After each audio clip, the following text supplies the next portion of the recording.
I've got a really interesting story about that, actually. My grandfather on my mother's side, he used to breed hamsters, like those really tiny ones. And one of them ran out of their cage one day and stepped on a needle. Also, you must know that that hamster was really sick at that time. But after that, he was really fine suddenly. So I was really thinking, there's acupuncture for humans and there's alternative healing methods and stuff like that. So it could be really interesting to try that on hamsters. So, yeah.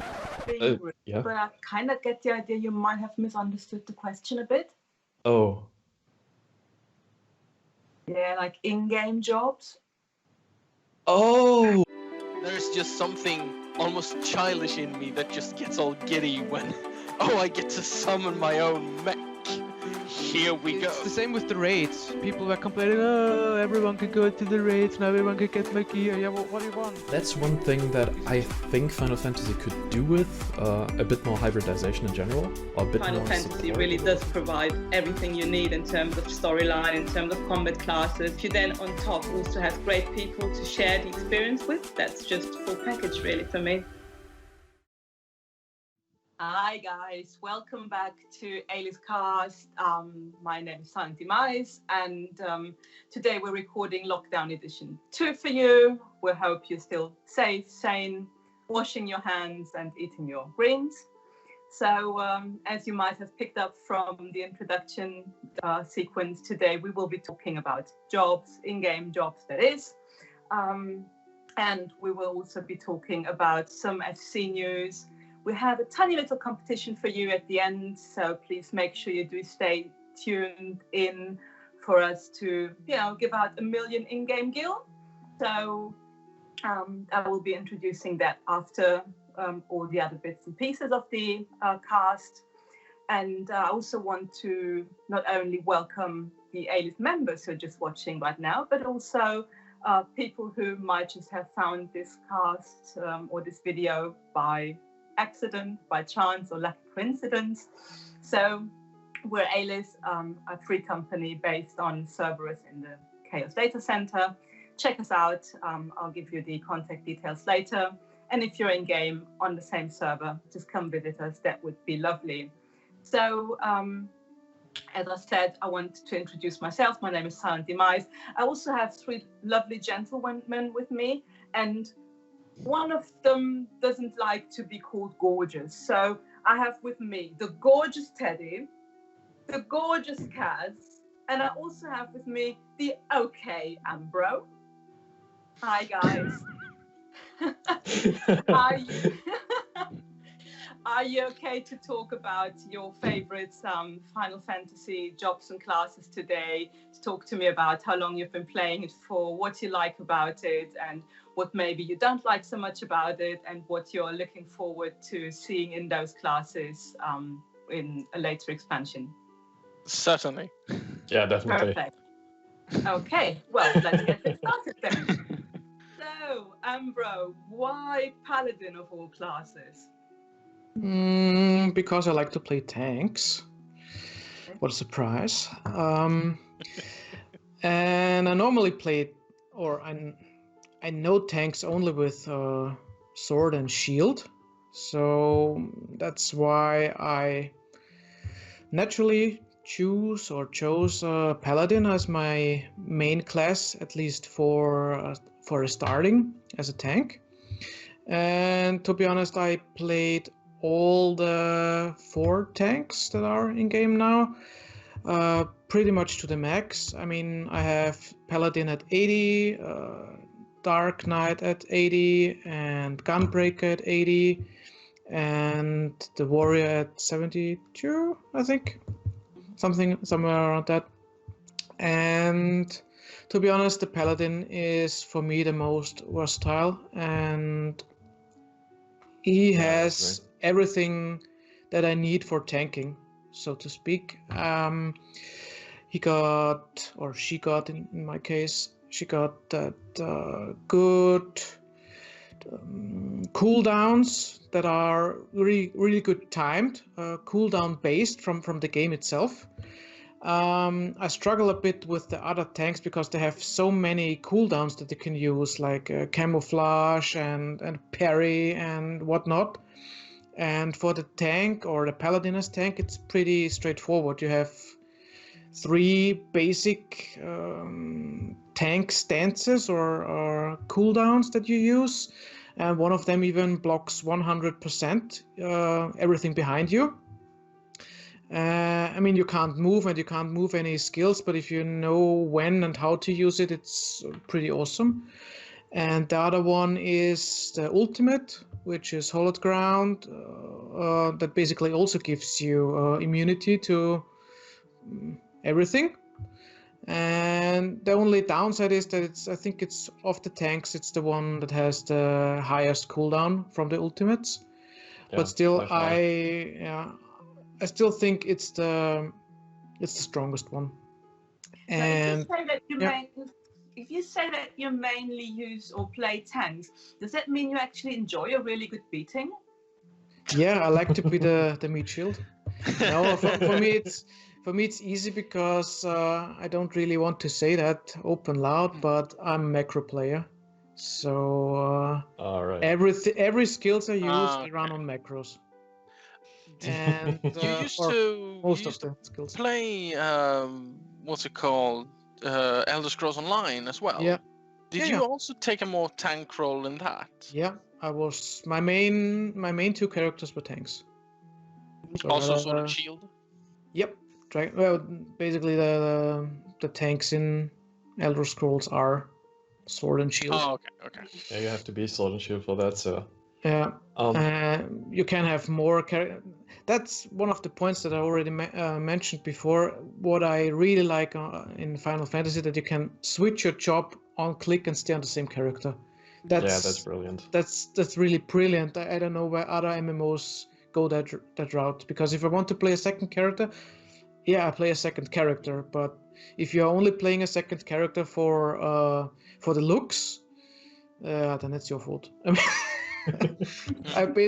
I had to create other characters, and so I had to choose, or I chose a different look, obviously. So I don't run with 7 other characters that look the same, but I can totally live with that. I can totally live with that I just click a button and I look the same, well, or I'm the same race and everything, and just changing the class. And I mean, with the glamour system, by the way, we need more glamour spots.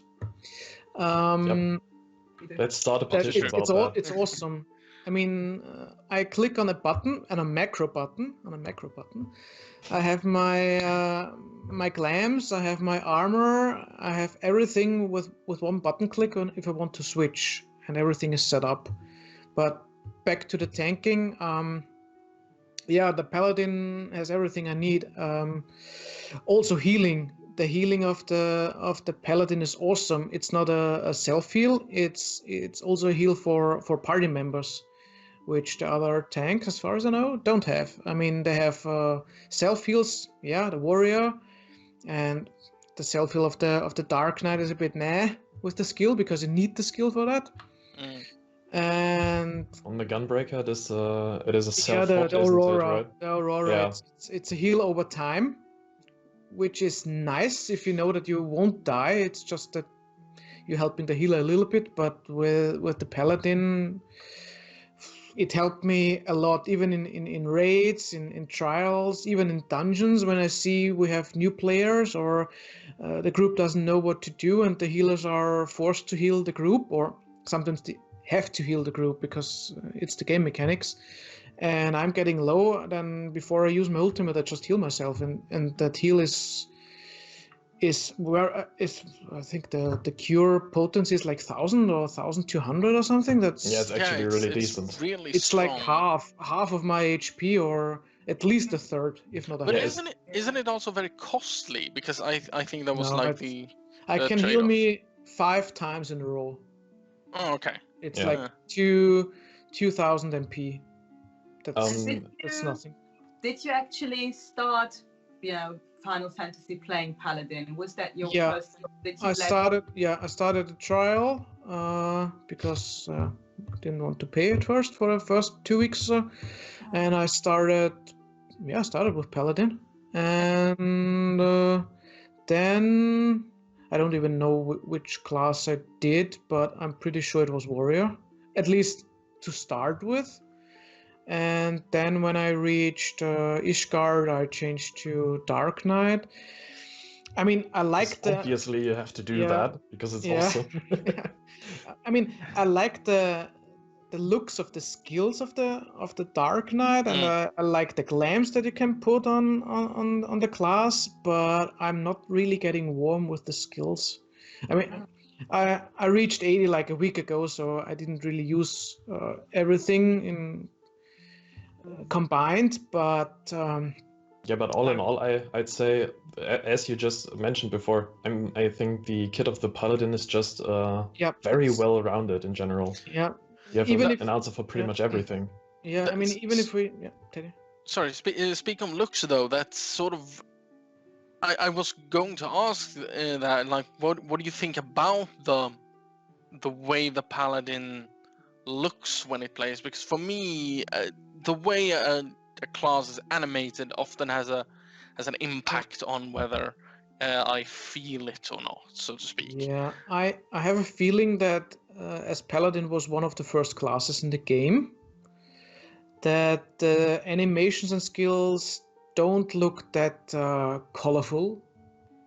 Like, for example, if you compare it with a Dark Knight, it doesn't look that I wouldn't say majestic, but if you say flashy, yeah. I mean, if you're seeing a Paladin, if you imagine a Paladin, you say, oh, there's like a lot of light and I don't know what when they're using, and I mean the passage cooldown, it looks really good with those wings and stuff. It's one of them. It's so one of good. the best looking animations in the game, I think. But my biggest skills... problem with the Paladin is it's so stiff. It always struck me as stiff.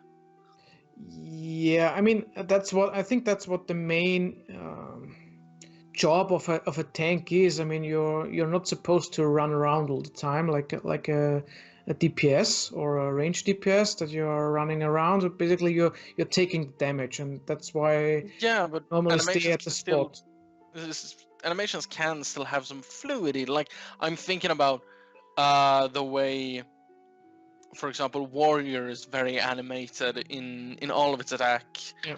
In that every swing has a lot of impact behind it. Everything leads into another movement and all that. And of course, you don't have to all have pirouettes and shit like that. You don't need to all be the Dark Knight, which admittedly I love, but I will admit it's very, very much extra. The Paladin just always seems so... edgy. Yeah, it's supposed to be super extra. The Paladin is always... It's basic. Its basic animation always felt so rigid. And in a sense, I suppose it makes sense. You're a sword and shield guy. So you're not going to do like a big fancy until you start unleashing the big majestic spells. Like I still, for example, love the giant sword out of the ground. That one's so cool. Yeah, that looks really cool. Yeah, but I have to say, for me, it's not that bad that the animations are not that bright and flashy and stuff, because I can concentrate more on what I do. That's fair. And if I'm doing, I don't know, bells and whistles everywhere, then I don't know what the enemy is doing. And even though I stay most of the time at the same place, but still, again, I'm using macros, which normally you shouldn't do if you're really a min-maxer, but for me, tank was always the class that I can relax. I know most people don't really want to play tanks. They say, oh, you're responsible for the group and stuff like that. But for me, it's always that way. I try to do the dungeon not as a tank the first time. It sounds silly, but I normally do that. And I go in with a DPS. I look at the mechanic, what the tank is doing, and then I do it myself. So I have a bit of knowledge when I go first in in the dungeon as a tank, because most of the time people rely on the tank to know the mechanics of the dungeon. And in a trial or whatever, when you go in as a tank and you are basically pulling in your sentence in party chat, "It's my first time," then the other tank knows, or "I have to do it," or Yeah. But I think, especially when you go into a dungeon for the first time as a tank, I think Paladin is a good one to do that on. Yeah. Because you are so versatile in terms of kit and self-healing, and you're pretty self-sufficient in general. Talking about self-sufficiency, have you tried soloing anything on Paladin yet? Yeah, I mean, the easy for me now at 80 are the extreme trials. I mean, the 50 ones, they are no problem. But to be honest, I only did them when I was farming for Wondrous Trails or whatever that's called from Chloe. That's easy. I mean, now with 80, it's no problem. It was also possible with 70, but the difference is enormous. If I compare myself doing it at level 70 and now at level 80, it's like 2 classes difference. Before it took me like 10 minutes or longer, and now I finish extreme trial like Garuda or Ifrit in like 2 minutes or so. So it's the speed that sort of changed with gaining levels. I mean, I never had a problem surviving. No, exactly. But I was about to say that, sometimes you get into an enrage timer or something like that, and then you are too slow. For example, I couldn't beat Shiva because my damage was so low, and she got into her ice ring phase where she pushes you, and if you hit your knockdown or forget your knockdown thing where you can't get pushed, if you forget that, then you're basically in the ice and you get killed. If you wanted to give a new player who is just picking up Paladin some sort of good advice, some tips and tricks, or anything that you maybe wish you had known before you picked the class up, is there anything that you would like to share? It depends how focused you are on playing Paladin or tank classes, I would say, because what I didn't know at the start of the game was the NPC system, and I mean the NPCs, not the trust, the NPC system, which goes till level 60 or so in the Grant Company. You mean the squadrons, don't you? Yeah, the squadron. Oh, okay. They can reach level 60, and if you are starting with a Paladin, you maybe won't be able to use those NPCs because you have to level them up and you have to do the old dungeons, or you have to do the dungeons with them, and I normally use that only for leveling up new characters. But if you start with a Paladin, you can't do it because it starts at level 47 or something, where you can even start with that NPC squadron, and then you have to level them up. But if you are really into Paladin and want to really play that character, I would say gather the level 50 Poetics items, the Ironworks, as fast as possible. It really makes a difference, and once you are playing till level 60, from 50 to 60, also farm Poetics and up front by the level 60 gear, because I think up to level 60, I think you can buy them, as far as I know, before you have finished the main story quest. And that's really a bonus, because once you reach 60, you can equip the best gear for 60 right away. If you buy them from, I think they are in Edelshire. The Shire gear, I did that once I knew that it's possible to get it before the main quest is over, because I did a lot of daily roulettes, which I also would suggest. I was really hesitant doing the main story quests the first 2 or 3 times, because for me it was like, oh my god, I have to lead a raid as tank. And like I said before, I went in with a DPS, and then I saw like they just run through and nobody really cares if you're tanking or not. Speed running. Yeah. I mean, the bosses are not really bosses. It's just a time-consuming thing in between the YouTube videos that you watch while doing the dungeons. But for me, I didn't know about that, and I was like, oh my god, there's are 2 level 50 raid dungeons, and I have to maybe main tank them, and my gear was not that good at that time because I had like green and blue gear at max, and maybe even some gray. Once I reached 50, because I didn't know about anything like poetics. Okay. I can relate to that experience. I remember the first time I ran that, and I looked up tactics on YouTube, and it's like, oh, those ain't gonna be used. Yeah, me too. I didn't really know anything about it. And if you want to play a paladin, you can't really make anything wrong. That class is so balanced. I would say close to overpowered. That. Really? Yeah. Yeah, I'd say so too. If you know how to play it and if you know when to use which skills, you basically can't die, or it's very hard. It's very hard to die. Yeah.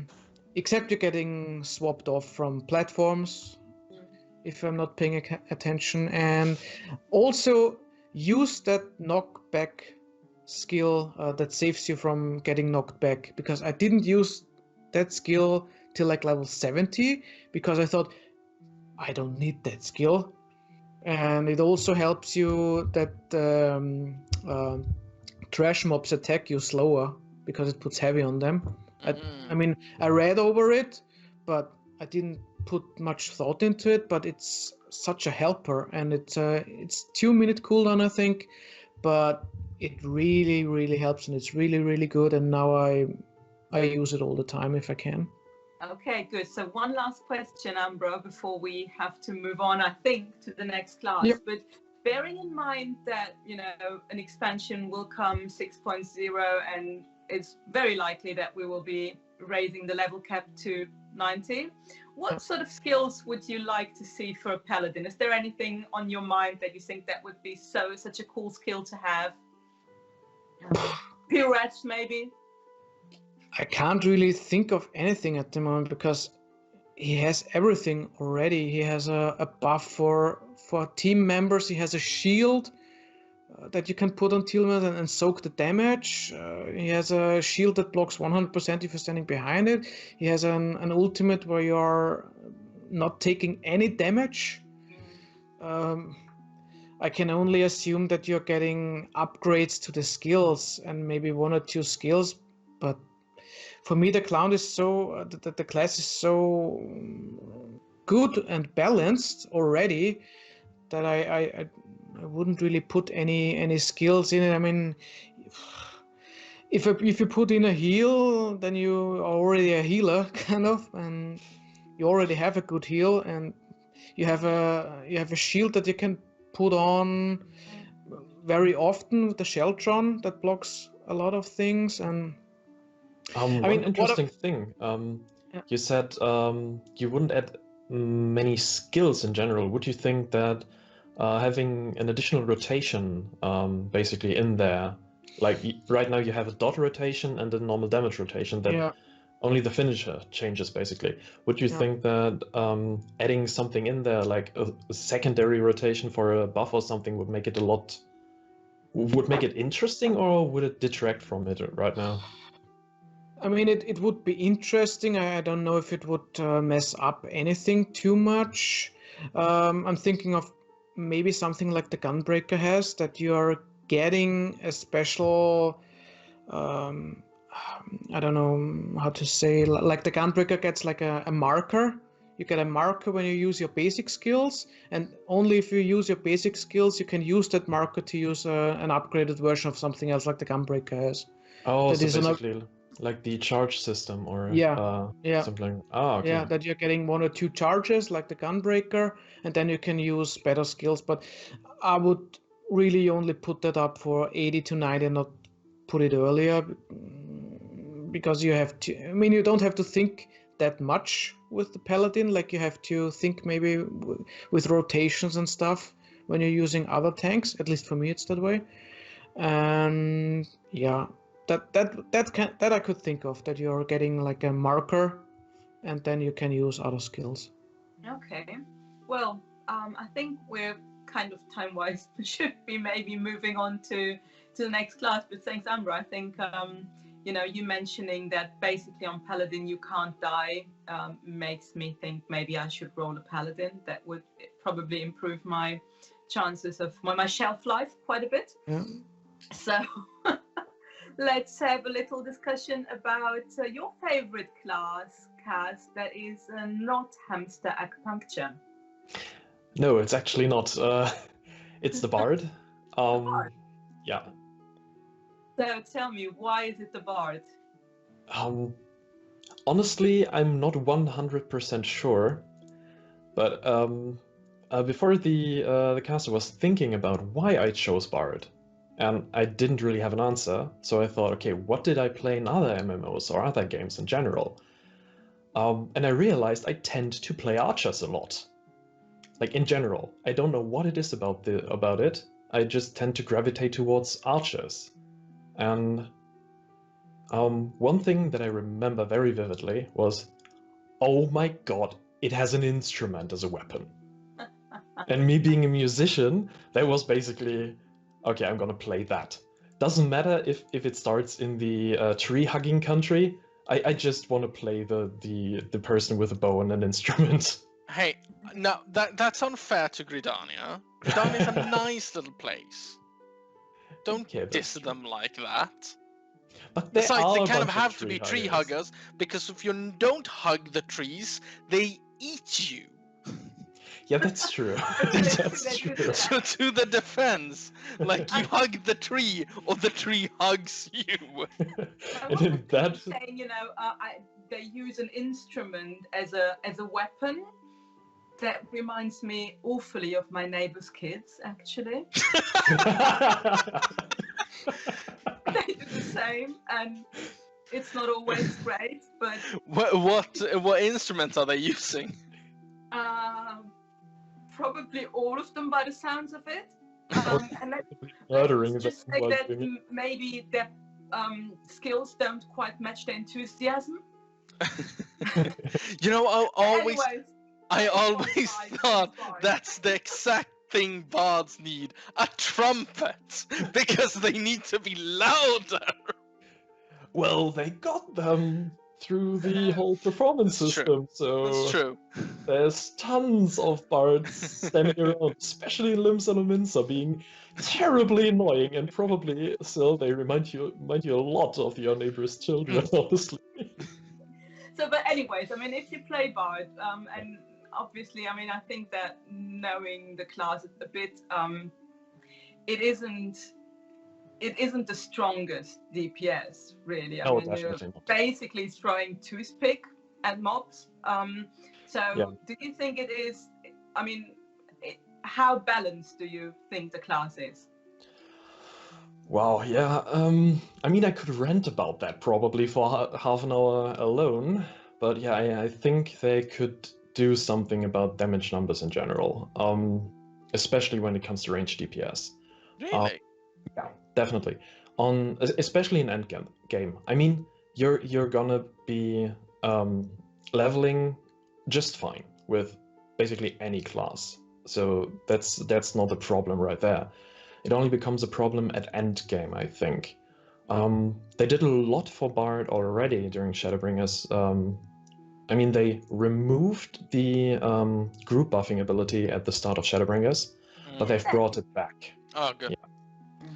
Because that was always what I imagine. I also started as a Bard, and that was always the thing. Like, I always felt like they didn't do as much damage because they brought all the utility, like all of it. I mean, I think it's okay if they don't have the same numbers as everyone. Yeah, that's totally fine. I mean, I totally get that mentality, and I mean, back in Heavensward, Bard, I think, was a bit too strong at one point. They were casters. Yeah, they were casters back then, I remember that. They were weird. Yeah, that's one of the reasons why I didn't stick with the game at first, to be honest. Because I was used to being an archer and running around, shooting my arrows and being very mobile, and then I get into Final Fantasy and I have to stand there, like literally pulling my bowstring and releasing it. And They didn't even do that. It's even more stupid. They just stood and held the arrow while channeling, and then they shot. Oh, And it's that like, was annoying. see, I can understand that for like songs and shit, but when you fire an arrow, why would you just stand there holding it? Yeah, I didn't get that, so I'm super happy they removed that after Heavensward. That just basically makes this one of the most mobile and active classes in the game for me. But yeah, damage-wise, I think they are adding a lot to the group with their songs. And But you think they could use some buffing in the DPS department? yeah, I mean, Okay. we're going to talk about Dancer later, but they are right now on personal DPS even below Dancer. Oh, okay. Yeah, and the Dancer's also kind of supposed to be a bit of a support, if I recall. Yeah, I mean, I don't mind being a support. I like that role in general, and Bard fulfilled that for the longest time, until they removed and then gave us back the song support. But yeah, even I mean, they could either make the group buffs a bit stronger again, then I wouldn't mind not doing the most DPS, because everyone else around me is.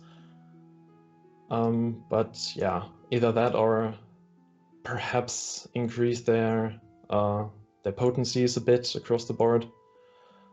But yeah, in general, I think play-wise, it's one of the the most round-feeling DPS jobs for me personally. Yeah. And if you were to just look at the class and just think, okay, so what's the bit that I love most about Bard, and what's the bit that I really hate about barding? Well, not barding. Being a bard. Not talking about chocobo dresses here. Oh yeah, we can talk about that though. All right, not today. Yeah, the most engaging thing about that for me is, I mean, the whole combat mechanics. It's I don't think any other job is completely without a fully set rotation in that way.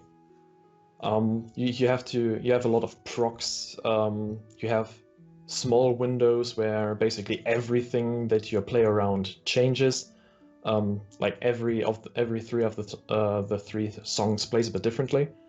In one, you get stacks, and once you get 3 stacks, you fire off basically a finisher. And the other one, you get a lot of procs all the time.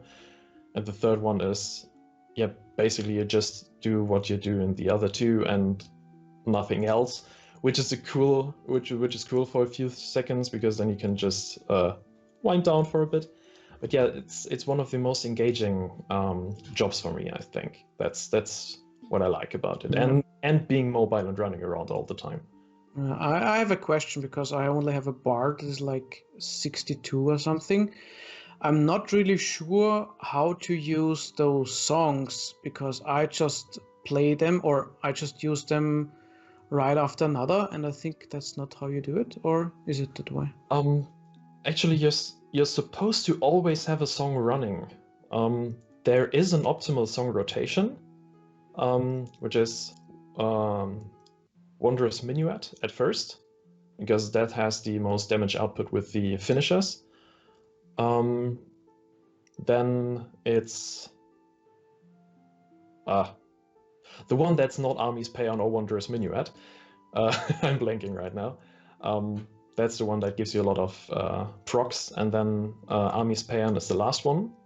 And basically you just rotate through all of them over and over and over, because you buff yourself during those windows by having those extra actions.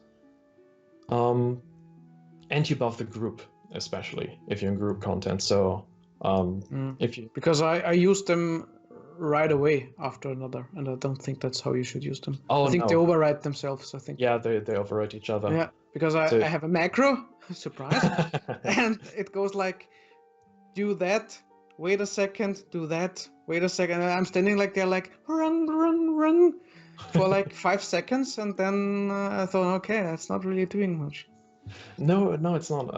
The idea is basically to put one song up, then let that one run out completely, then put up the next one, then put up the next one. The third you can actually quit earlier because the first one is going to be on off cooldown at that point. But yeah, you're basically always making music, which I like.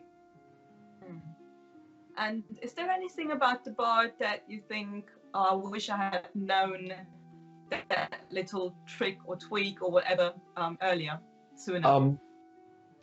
Honestly, one thing I especially say to new bards or in general new players trying to be an archer or be a bard, you're gonna be an archer for the first 30 levels. You're not gonna have any songs. You're not gonna be very interesting. You basically have a few abilities and you just spam them, and that's gonna be it. But at 30, it's getting a lot more engaging. Then you get your first song, then you get the second one. Then everything is explained bit by bit, and it just gets better from level 30. It's just that you have to get there. What did you think about? How did you actually like those bard quests, the job quests? Because quite honestly, I thought they were such a drag. Really, I enjoyed them. I enjoyed the like first one to 50 at least. Yeah. I enjoyed the original Realm Reborn one. I don't know what it was about it, but it kind of felt like an interesting story, somewhat of a coming of age story, if I'm being a bit pedantic. But yeah, in general, the Realm Reborn one wasn't that bad, I don't think. The Heavensward one, I don't remember it. I think that one is kind of really bland. So Yeah, I that's can the see thing. where Syl comes with that those aren't enjoyable at all, because I don't recall any of them. Like anything. Yeah, They felt a bit boring, I think. yeah, I also can't really remember them, but like a mist in my head, I remember that they were a bit boring. But Yeah, I have to say especially that I also don't really like playing bard. So. that's fair. What, you don't love the constant plinking of tools? Yeah, actually, what is it you don't enjoy about it? That's interesting. Do tell me. I never really like to play archers in any MMO or in any game. That I think that's it. I think it was also it was not the last DPS that I started, but I just wanted to rush through 50, so I get my Ironworks gear, and then I only leveled with a main story quest roulette to 60, and then I stopped. And you're blaming the class for it being a drag. Don't think it gets down to the bars. I think you should give it a try again. Yeah, you're probably not doing it with main story roulette. But yeah, if that was the only thing that I was motivated to do, to get a lot of XP to get to 60, because I couldn't bring myself to level otherwise with that class. That's fair. I mean, it's basically the only class that, I mean, especially if you take physical DPS like melee and physical range into account, it's basically the only one that doesn't have any combos or set rotations in that regard. So I really like the Machinist though. I'm not going to talk about that now. There's a bit of rivalry there. It's a bit of for me. It's a tale as old as time. The constant war between machinists and bards. Yeah. But I think it's good to compare those really, as well as the dancer, as the ranged DPSs. But I mean, we will be getting into the dancer conversation a bit later. But I think comparing bard and machinist might be an interesting point of view, because they're both ranged DPSs, and whilst the machinist really does pump out a huge amount of damage, do you want more? It's not a group. It's not a group job. Usability to the group. I mean, that's the same thing with all the other sub jobs or job groups, I'd say. In melee, you have the selfish samurai that only does a lot of damage and is very good at that. And well, we could talk about monk, but I just see positionals and I say no. Let's be real, it's monk. It's monk, yeah. No, but you still brings up a very good point there, because for the longest time, since actually really the start of the game, ranged physical DPS has always been in a really weird place. And I think they haven't really settled on what to really do with it until Dancer came out, I think. Because it really feels like, well, we have here the support range, and then we have Machinist, which is just pure ranged, except it also had utility when it first came, and it took them so long to sort of figure out, okay, so what are we supposed to do with this? Yeah, I think they tried to make ranged physical a bit of a support role in general. I mean, considering it was only Bard at the start, and then Machinist having also a lot of support, and I think they had some sort of group mitigation back then, but I don't quite remember. They could lower the enemies. They could lower a single target's damage. Oh yeah, by right. flinging a wrench at them. Yeah, but they were also still a bit group centered, and yeah, I mean, you brought up a very interesting point. Dancer is right now basically the buff machine. Machinist is the one pulling the big numbers, and Bard is somewhere in the middle. That's actually one thing I really want the guys to figure out at the latest for the next expansion. So they don't swing between Bard being a support and not being support, and doing damage and not doing damage, and that's basically you're in between two very good spots and you just don't know where you belong to. That's the one thing I'd say I don't like about Bard, and I'd want them to fix to some degree. Talking about the expansion, what would you in your wildest Bard dreams, if ever, that was a your mind really goes good that segue. way, if you feel so inclined, what sort of skills or I don't know, traits would you like to see? I'm gonna put out a very controversial point here, and I'd like a lot more songs. More songs. Yeah. More songs. More songs. More instruments as well. Like bagpipes or. Well, yes, yeah. more bagpipes. Still, you're a genius. They could try to get those in. I mean, right now they're just doing lute things and string instruments because I mean that makes sense, but how about literally, how about having a bagpipe on your bow? You know what would be That's really Althorn. cool? What would be really, really cool if the instruments were race specific. So like you had certain races use certain what's it called, instruments, like the harp, because the funny part is the harp isn't the bow. You essentially just materialize a harp and play it. Yeah. So it would be really cool if like the harp were, for example, the Elizans, and the bagpipes could be, say, the row or something like that, and that would be so cool if you depending on what you play, depending on what you pulled out and like unleashed. And then they would. Ocarina, these sort of exactly. Little flutes. But then they also. The lot of us could have pan flutes. Oh, that would be cute. But they definitely would have to change the sound effects as well. Right now, it's basically you strumming instruments. Just imagine pushing Wondrous Minuet and it goes like some really stupid bagpipe melody. But yeah, more songs. I like rotating through. Then you could have the macro of you play what's it called, the one that gives you haste.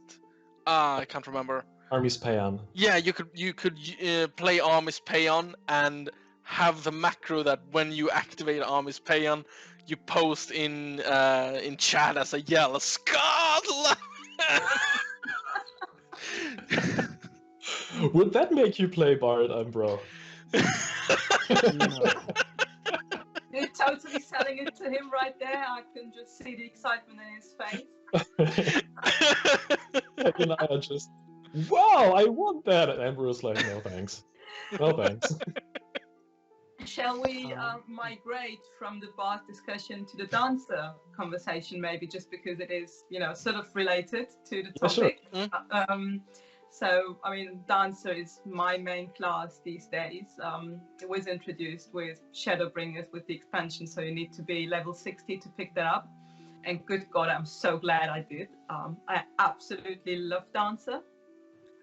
It is so girly in a way. It has the most beautiful animations, and as Teddy said earlier, I think it's really important to enjoy looking at what your character is doing on screen, because it does it all the time.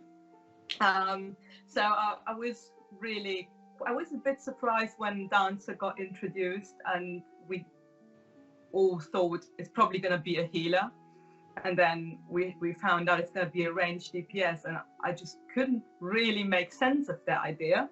But I think it actually works out really well. I'm totally in love with what it is and with how it works. It's I think you need to manage the class quite well, because they're always procs, so you can't just learn a rotation by heart. You need to really pay attention to what it is that you need, what skill is it that you need to click next.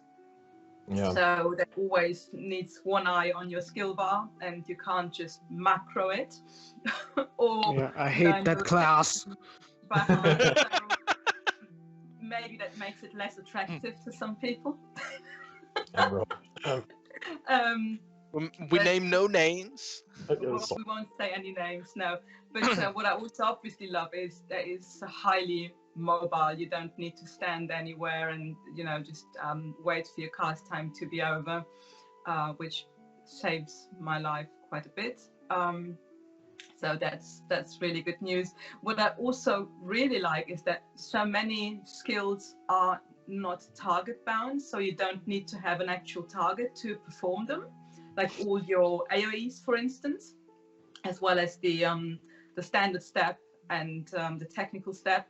So you can just start doing those skills without actually having selected your target, which again for me makes it a bit easier because I play on PlayStation. So I do find targeting a bit difficult at times. It just takes me to scroll through all the targets that are around, and actually having a class that can already start doing stuff whilst I'm running or whilst I'm still selecting really helps there. Is there any one of you who's also playing dancer? Yeah, I have it on 80 actually. Everything? Yeah, I mean, I agree with the whole having something to do while you're actually not really needing to do anything. I always think of it as the Dance Dance Revolution phase of the dancer, because it's literally just that. You get a string of stuff and then you have to press it in the right order, and it sounds kind of stupid, but it's really fun. That's the one thing about it. And you can still get it wrong and then have damage reduction. Well, not don't get the full benefits of it.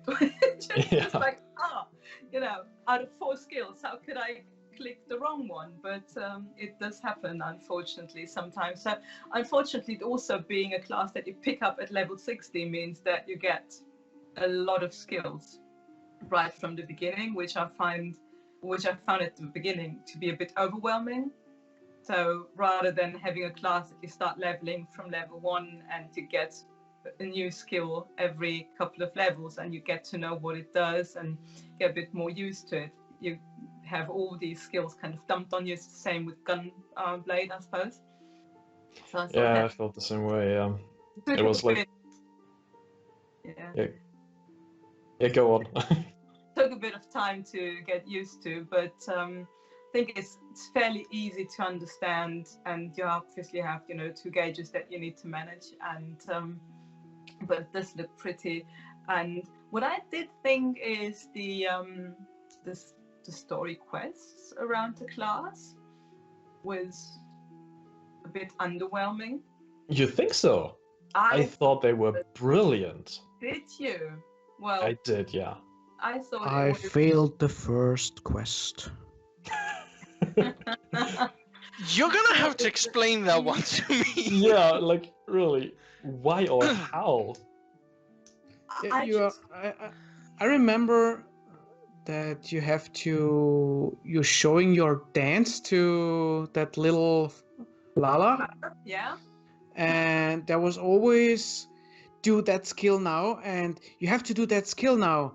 And it's always on the middle of the screen. Do that skill now. Do that skill now. Do that skill now. And I was like, I don't know where to click that shit.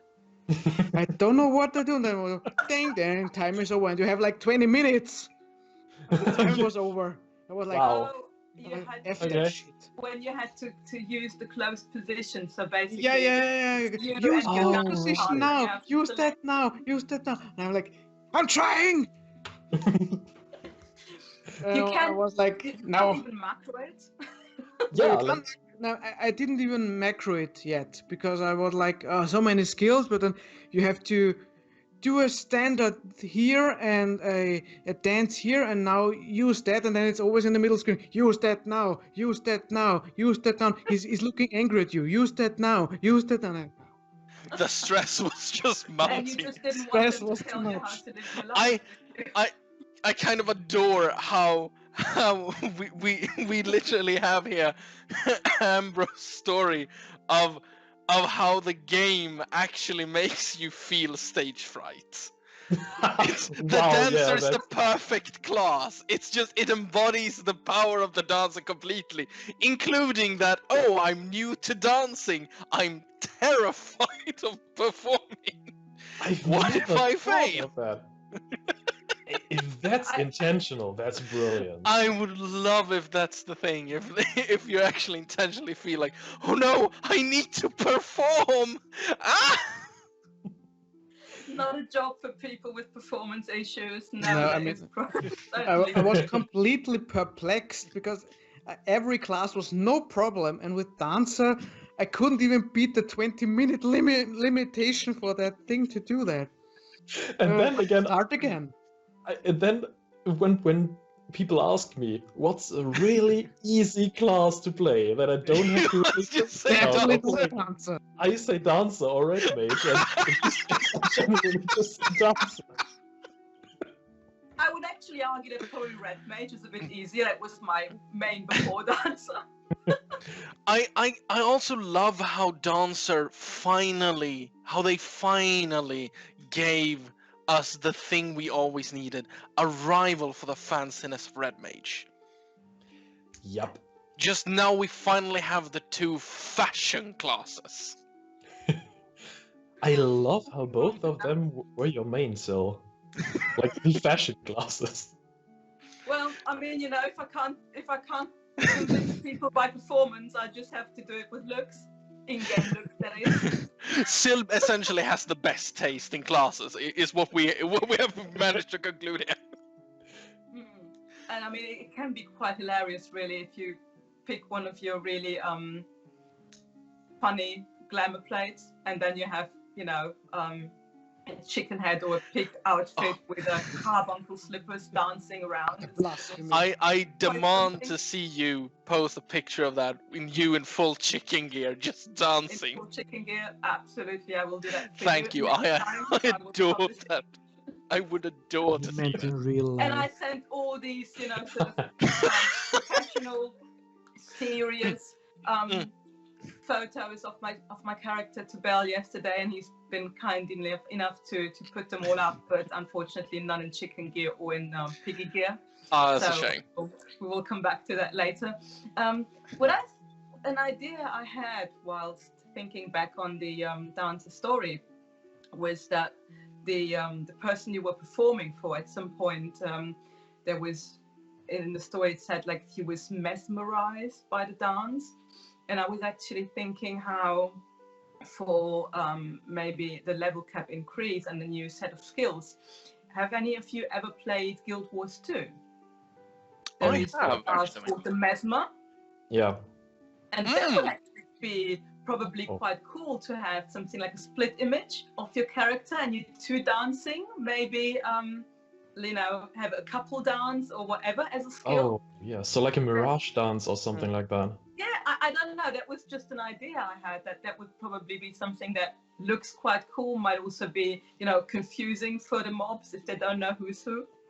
I mean, you already have that skill, right? Like dance partner, but it's just a damage buff. Yeah, well, Yeah, that's but just it has potential because Yeah, you like could seriously. essentially have it do what you could have it as a DPS cooldown. Like you could have it do what the after image that Ninja has, but instead of being just it's a shadow that follows me, you literally split into like two different people into like two different positions, mirrored to each other, and everything you do, the mirage also do as well. exactly. Yeah, that was my thinking. I thought that could actually be a nice idea, a nice touch to bring that to the class if they wanted to, you know, bring some more skills And in. you could even spin on that. You could also have it be a different kind of cooldown where you target somewhere on the ground, a mirage of you appears, and it's targetable for enemies. So like you could drop it so in like a front of a mob, decoy. in front of an aggressive mob. The mob starts attacking that, and then you answers in coming in, getting a few free hits. Or for example, in PvP, you could drop it somewhere where you can't be seen, but the enemy can see your mirage. That's a cool idea, I yeah. thought, you know, there are plenty of options around that, and that would be something really cool. Another idea I had was it would be quite cool if we had something like a frontal cone or a frontal column, maybe that would cast something like, say, either like a landslide we see in Titan, or a shockwave, or a little earthquake, or something like that. Yeah, that was just some ideas. I'm obviously no game designer. I have absolutely no idea how Stepping on so hard you create earthquakes.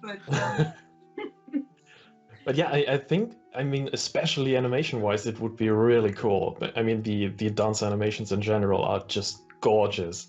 And just having something right in front of you, just looking amazing. Yeah, I mean, I'm totally with you on that one. Yeah, I mean, I don't know if you've ever seen the Dancer Limit Break 3. And that is just the most I haven't. beautiful... What exactly happens in that? So basically, I mean, as with all other range DPS classes, it is a frontal column. But it will see the dancer basically dash forward, and behind it leaves a trail of really pretty flowers, and it just looks absolutely stunning. I managed I'll have to look that up now. of that yesterday. Really pleased with myself.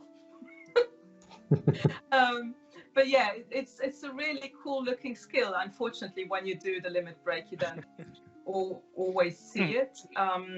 But maybe this is a little tip for people who are not very familiar with G-pose. If you've just done a skill and you want to look at it again, maybe a bit slower, maybe you want to take a screenshot of it, what you can do is you can go into G-pose, either by clicking the button or by entering /G-pose. And it will replay your last move. And you can basically at any time freeze it in order to take a screenshot. But it's also really quite nice to see the actual animation, you know, because normally it all goes so fast that you don't really see what's happening. So after whatever skill that you've done, you can move your character. So if you want to go to someplace nicer to take a screenshot, for instance, of the last skill that you've done, you just move there, it's not a problem, and it will still replay the last of your skills that you've used. So little tip there. That means you have to do Limit Break 3 as a dancer though, and I'd say for everyone who wants to try that, try really hard, because the melees will take that LB3 otherwise. Yeah, absolutely. Actually, I on that G-pose point, I'm quite curious. Is there like a time limit? Do you have to like enter G pose within a certain time before it resets to a different animation? Not that I'm aware of. I mean, I think if once you log out, for instance, you would not be able to recast the last skill. But I've been, for instance, doing some skills on the dummy at the FC house, and then just riding down to the beach and finding a nice spot for the screenshot. And then, as I said, you can just replay it over and over, and you can stop it in the middle, in between, and you can move the camera around, so you can have it from different angles, from above, from below, from the sides. And especially with Dancer, because we can see that the skills give like green light or red light around it. So if you move the camera just a little bit, you can actually see the skill. Like, for instance, on my photo that is showing right now, so that was basically taken mid-action, but I just moved the camera a bit in order to get rid of all the effects. So yeah, it's actually really quite useful, that skill with G-pose. And you can also get some lighting on, so that your character doesn't look dark. You can use different light settings in order to make sure that your character's lit up properly. And yeah, Belle is just showing some of my. Is it only the last action, or can you choose actions? So you do the last action that the character has done, and you can also, within the G-pose settings, you can use emotes. Oh, okay.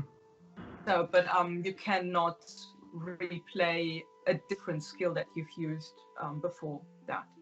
What I wanted to add, I think that's for all the jobs that we're describing today, is I want the story again. There was no story from 70 to 80. Yeah. Wasn't? I want the story. I want the story again. I mean, sorry if I spoil anything, but I mean, I want the story.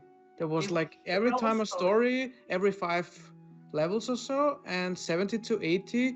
At 80, you get a kind of story, but it's not really an official one for the class. You have to know that you get one, because it's not a blue quest. It's a normal yellow one.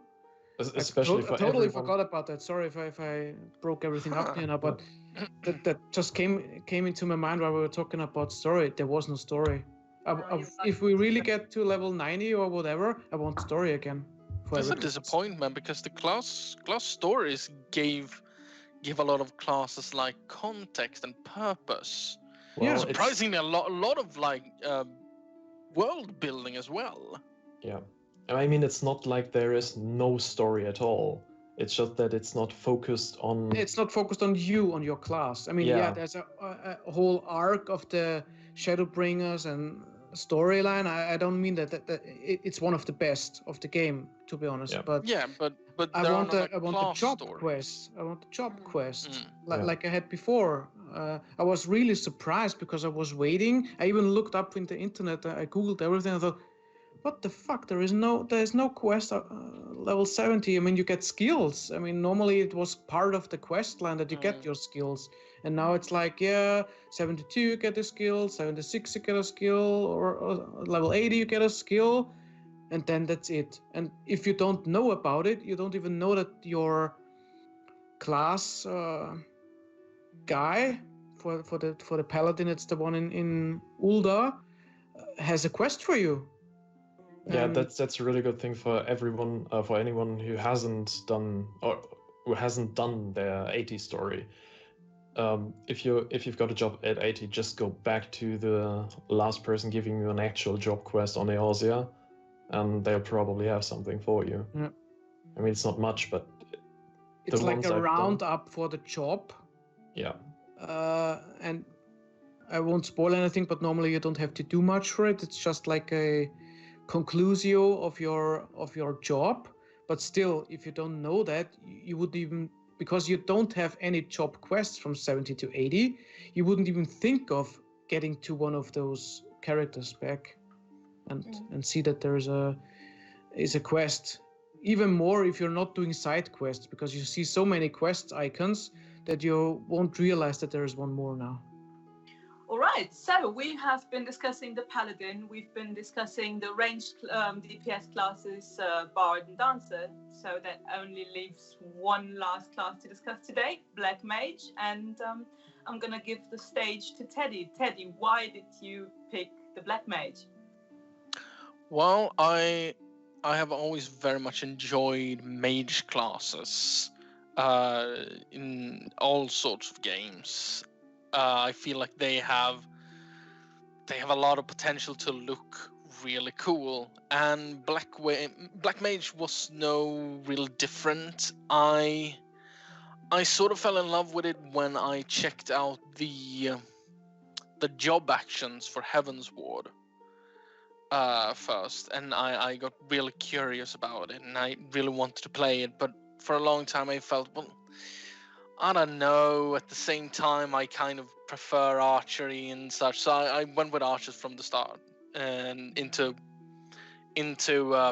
Bard. But then I actually gave Thaumaturge a chance, and I realized very quickly that I would enjoy it more than a lot of other mage classes because it's a very generalized mage, and what really kept me around was specifically the Thaumaturge job story, the job story quest line there, because I love how out of all the like people that would use the dark arts of arcane might, it's the Lalafels, because of course it's the Lalafels, Obviously.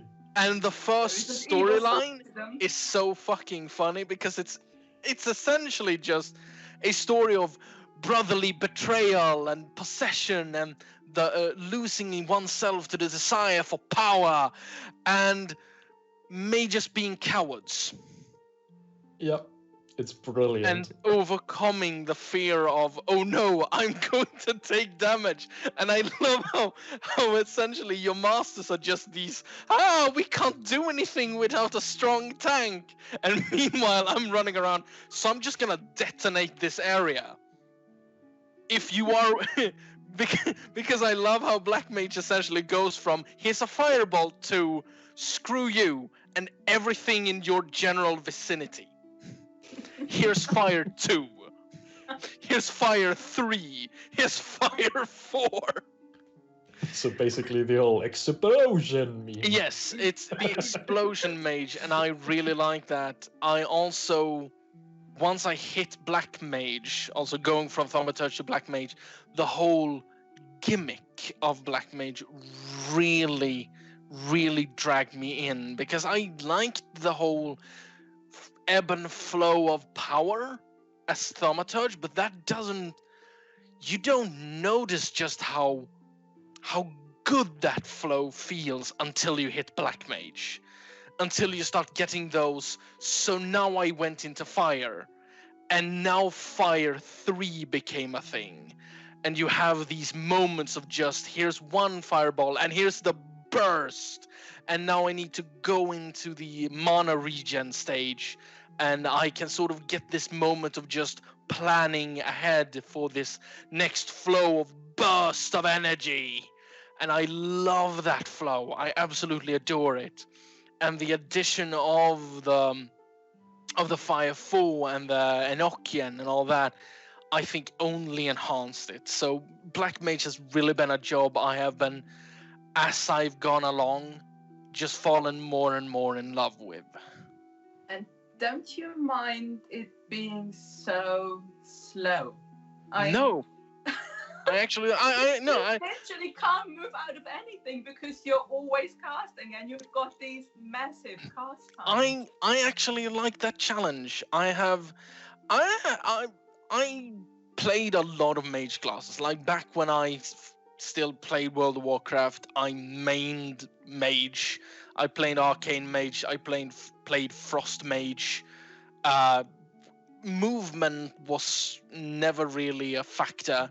And I like the challenge coming into Final Fantasy XIV of the require to adapt. That I'm not. It's back to that ebb and flow.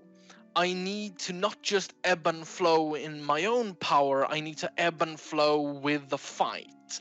A big thing is learning that, okay, I have this much time before the boss starts this phase.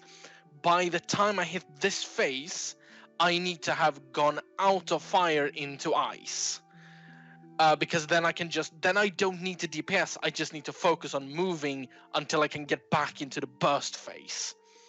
And I can see definitely why a lot of people look at it and go, wow, this is gonna be hell. But I think that also is what sort of separates a main from a casual like black mage player, because a black mage player will see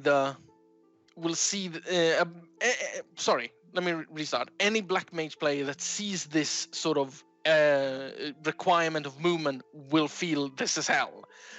But once you master that hell, that's when you start bringing the black mage from just here's a mage to here's the black mage. This is Final Fantasy's powerhouse. I mean, yeah, without a doubt, the DPS it pumps out is absolutely insane. But just looking at it from having done maybe, say, a couple of extreme trials or savage raids where so much movement is constantly required, but basically just for black mage means an enormous downtime because you can't cast. So I always find that, looking at those DPS logs, that it's really amazing how they manage to still do so much DPS despite not being able to cast full time. But yeah, I would certainly feel very frustrated if by the time the 3.5 hours of cast time for one particular skill had almost run out, I needed to move and basically reset the whole thing. I can completely understand that frustration. I've certainly been there myself. Always like these big casts and my big finisher, and then it doesn't get to come because no, I need to move. I think that's perhaps the only thing that black mage could use is a spell to cast on the move. That is the one thing I would probably improve it. If we raise the level cap, I think black mage would need just this single spell that it can use on the move. Not to like do a big damage, but just so that it doesn't waste it doesn't waste time. Well, which I think it's the one thing I think it would need, but that's about it, because I think I like where it is as a pure mage class. I mean, there is the ability to basically skate between your ley lines and your allies in Shadowbringers. But that's also another level of complexity, I feel. Yeah, absolutely. And the thing that I really like that you can do with that skating is that you can triple skate. It's I've only done it once. I've only had the opportunity and need to do it once, but it's one of the funniest things to see when you coordinate with a healer and they use rescue. They pull you in, then the target of the AoE lands on you and the healer. The healer can move freely. You just skate away to another player, and then right after that, back to ley lines. So you just dart around the room like a ping pong ball. And it's super funny. It's really funny to see. But you know what, Teddy, in order for you to really pull that off and really look amazing, I think you should maybe Fantasia from being a Catboy to a Lalafell. That would look even funnier. Yes, that would be amazing. Just this Lalafell being tossed around. You know what the funny part is also with rescue? It's cooldown is only limited to the caster, so you could essentially have 3 healers just pull you around, and then you also dash to someone else and back to the healers. That's just Right. lazy, really.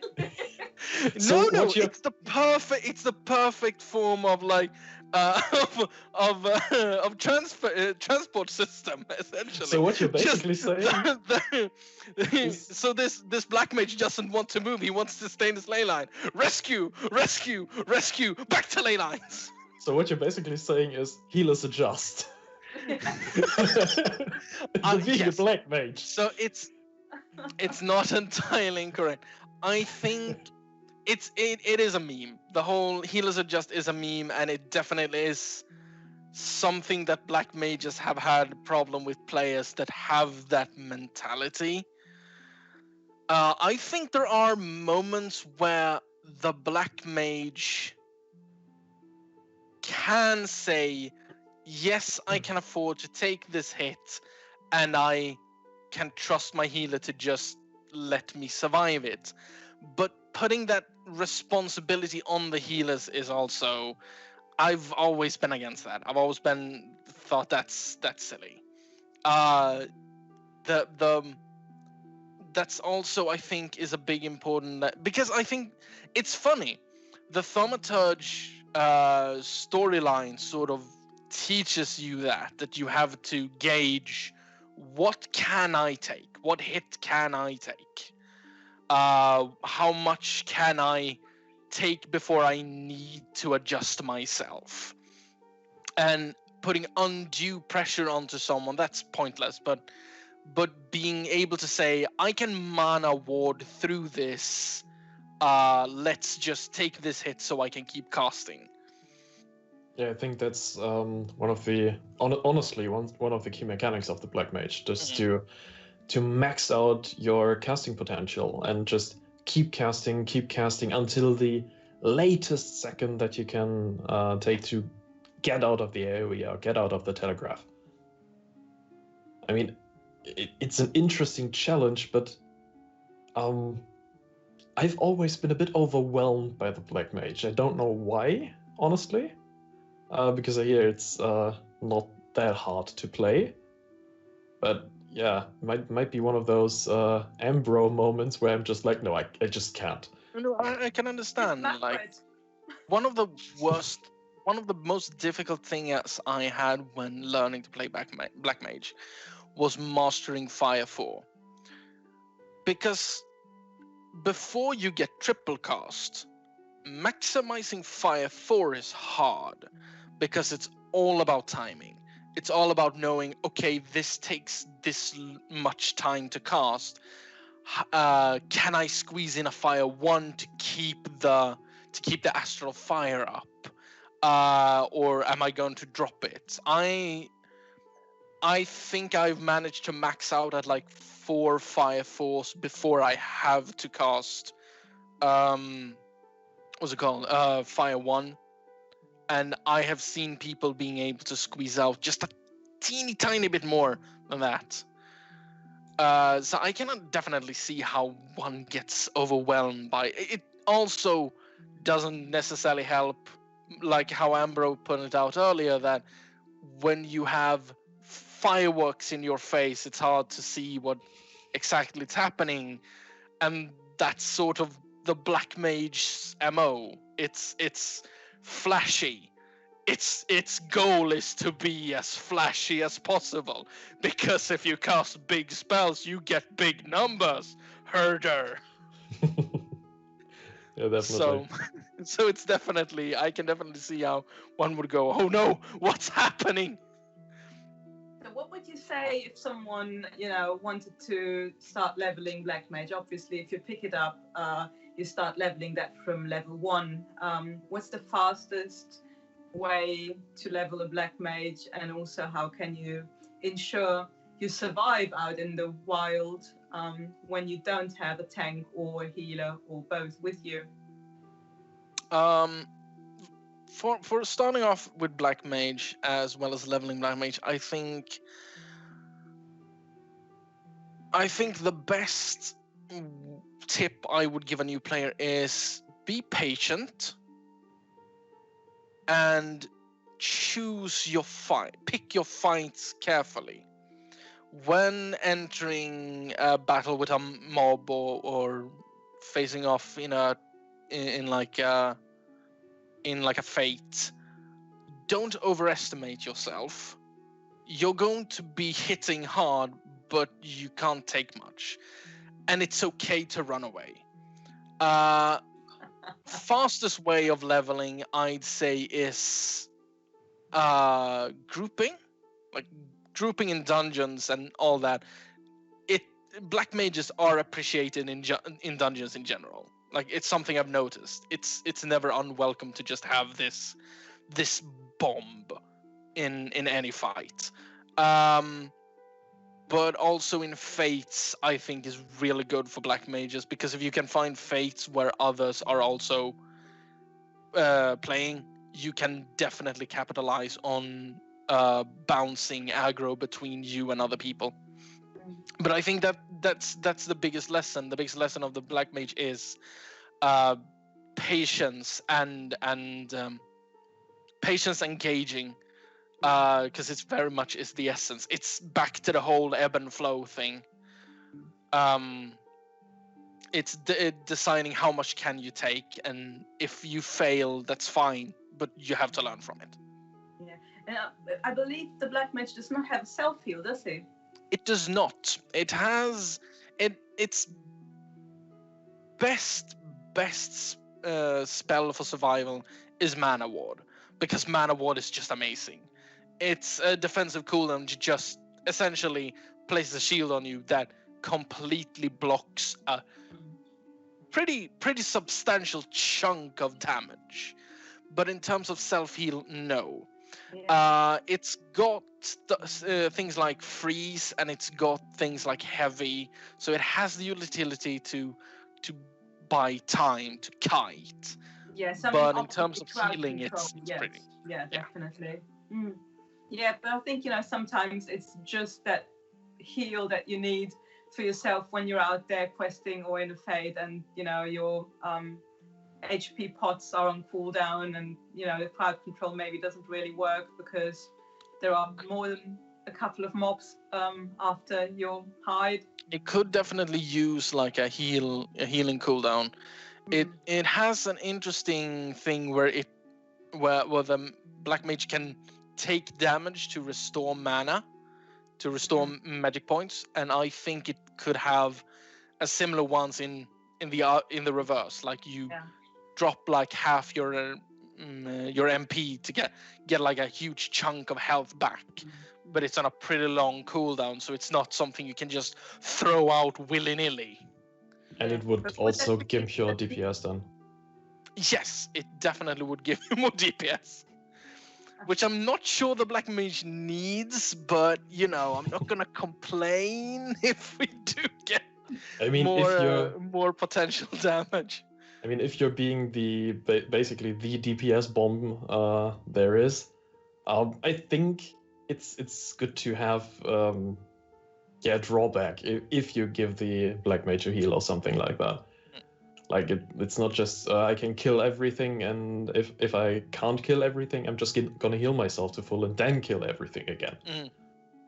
Because I think this whole being scared, being a scared little Lalafell is kind of the identity of the class to some degree.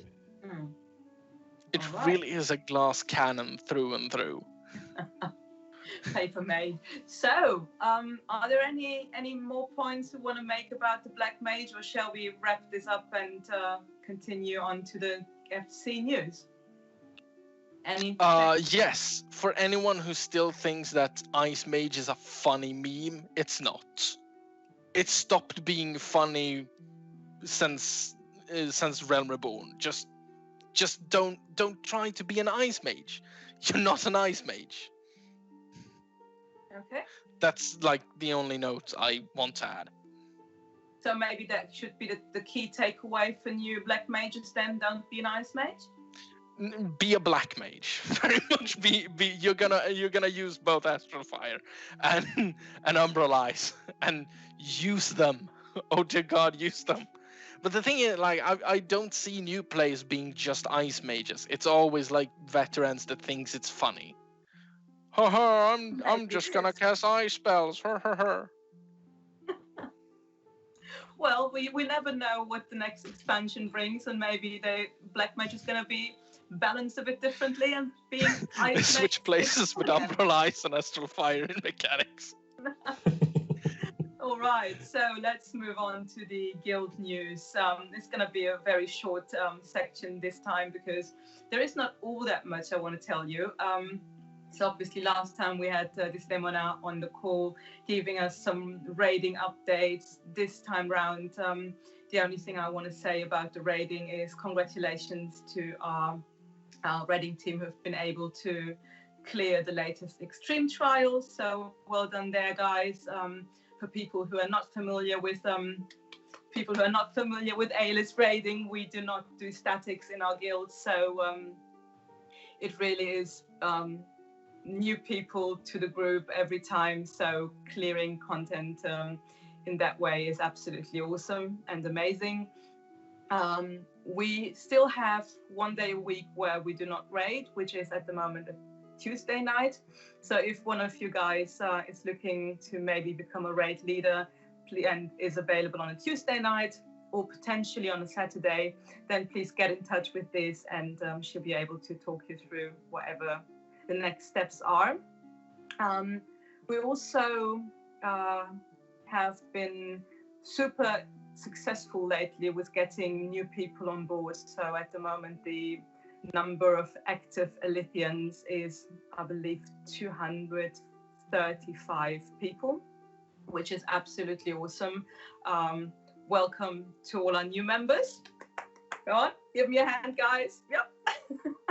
Welcome. We all hope you settle in nicely, and we've decided to take a short recruitment break, really, to make sure all these new people can settle in, can get to know us better, can gel a bit without a constant influx of new people. So, we want to really make sure that we keep that family feeling alive, despite being a large and very active guild. So we're on a short break. We will probably resume recruiting again in about a week's time as of today. But so anyways, thank you for the recruiters who've been doing an amazing job at getting these new people in. Also, thank you to all the members who have been recommending us to their friends. So great. If you feel that Alith is a good place to be and you want to bring your friends, that's always welcome. What else do we need to say? Well, our social events. We have our Fun Day Mondays at the moment. We always have Fun Day Mondays, who run Monday evenings, 7 p.m. server time. And it's always such good fun. And I just wanted to say that last week when we did our race, we had over 70 people. I think it was 72 people online during that time, and that was absolutely amazing. So really good to see so many people. If you just engage, if you can just have a look at that screenshot that we're seeing at the moment. We just had that of all the people who were participating lined up in Panaland somewhere, waiting for the green light to start the race. So absolutely amazing. We have different events every Monday night. It can be a quiz night, it can be a race, it can be a hide and seek, and it is open to all members of every level. So we always go to starter zones so that you don't need to have a certain level to be able to participate. And we really welcome each and every one of you to come join us there. It's always absolutely amazing fun. Okay, and the last thing I want to talk to you is the Alith Awards. They will be back very shortly.